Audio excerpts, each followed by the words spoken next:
Matthieu. Chapitre 24. Comme Jésus s'en allait, au sortir du temple, ses disciples s'approchèrent pour lui en faire remarquer les constructions. Mais il leur dit, « Voyez-vous tout cela?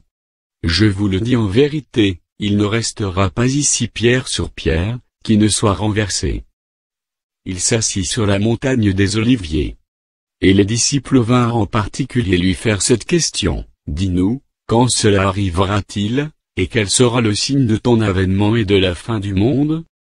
Jésus leur répondit, « Prenez garde que personne ne vous séduise.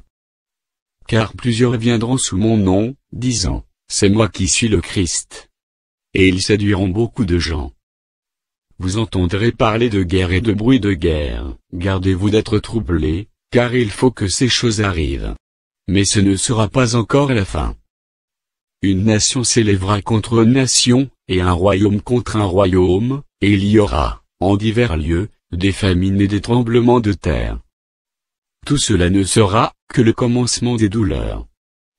Alors on vous livrera au tourment, et l'on vous fera mourir, et vous serez haïs de toutes les nations, à cause de mon nom.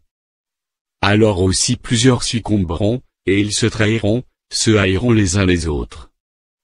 Plusieurs faux prophètes s'élèveront, et ils séduiront beaucoup de gens. Et, parce que l'iniquité se sera accrue, la charité du plus grand nombre se refroidira. Mais celui qui persévérera jusqu'à la fin sera sauvé. Cette bonne nouvelle du royaume sera prêchée dans le monde entier, pour servir de témoignage à toutes les nations. Alors viendra la fin. C'est pourquoi, lorsque vous verrez l'abomination de la désolation, dont a parlé le prophète Daniel, établi en lieu saint, que celui qui y fasse attention. Alors, que ceux qui seront en Judée fuient dans les montagnes, que celui qui sera sur le toit, ne descende pas pour prendre ce qui est dans sa maison, et que celui qui sera dans les champs ne retourne pas en arrière pour prendre son manteau. Malheur aux femmes qui seront enceintes et à celles qui allaiteront en ces jours-là. Priez pour que votre fuite n'arrive pas en hiver, ni un jour de sabbat. Car alors, la détresse sera si grande, qu'il n'y en a point eu de pareil depuis le commencement du monde jusqu'à présent, et qu'il n'y en aura jamais. Et si ces jours n'étaient abrégés, personne ne serait sauvé, mais, à cause des élus, ces jours seront abrégés. Si quelqu'un vous dit alors, le Christ est ici, ou, il est là, ne le croyez pas. Car il s'élèvera de faux Christ et de faux prophètes, ils feront de grands prodiges et des miracles, au point de séduire, s'il était possible, même les élus. Voici, je vous l'ai annoncé d'avance. Si donc on vous dit, voici, il est dans le désert, n'y allez pas, voici, il est dans les chambres, ne le croyez pas. Car, comme l'éclair part de l'Orient, et se montre jusqu'en Occident, ainsi sera l'avènement du Fils de l'homme. En quelque lieu que soit le cadavre, là s'assembleront les aigles. Aussitôt après ces jours de détresse, le soleil s'obscurcira, la lune ne donnera plus sa lumière, les étoiles tomberont du ciel, et les puissances des cieux seront ébranlées.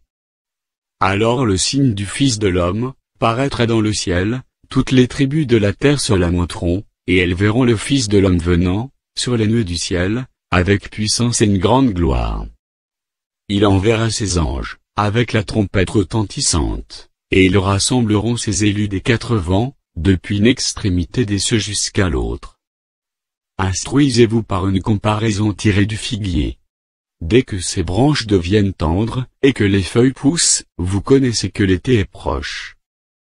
De même, quand vous verrez toutes ces choses, sachez que le Fils de l'homme est proche, à la porte. Je vous le dis en vérité, cette génération ne passera point, que tout cela n'arrive. Le ciel et la terre passeront, mais mes paroles ne passeront point. Pour ce qui est du jour et de l'heure, personne ne le sait, ni les anges des cieux, ni le Fils, mais le Père seul. Ce qui arriva du temps de Noé, arrivera de même à l'avènement du Fils de l'homme. Car, dans les jours qui précédèrent le déluge, les hommes mangeaient et buvaient, se mariaient et mariaient leurs enfants, jusqu'au jour où Noé entra dans l'arche. Et ils ne se doutèrent de rien, jusqu'à ce que le déluge vint et les emporta tous. Il en sera de même à l'avènement du Fils de l'homme. Alors, de deux hommes qui seront dans un champ, l'un sera pris et l'autre laissé. De deux femmes qui moudront à la meule, l'une sera prise et l'autre laissée. Veillez donc, puisque vous ne savez pas quel jour votre Seigneur viendra.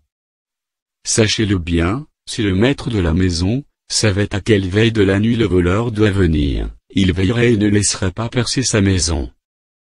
C'est pourquoi, vous aussi, tenez-vous prêts, car le Fils de l'homme viendra à l'heure où vous n'y penserez pas. Quel est donc le serviteur fidèle et prudent, que son maître a établi sur ses gens, pour leur donner la nourriture au temps convenable?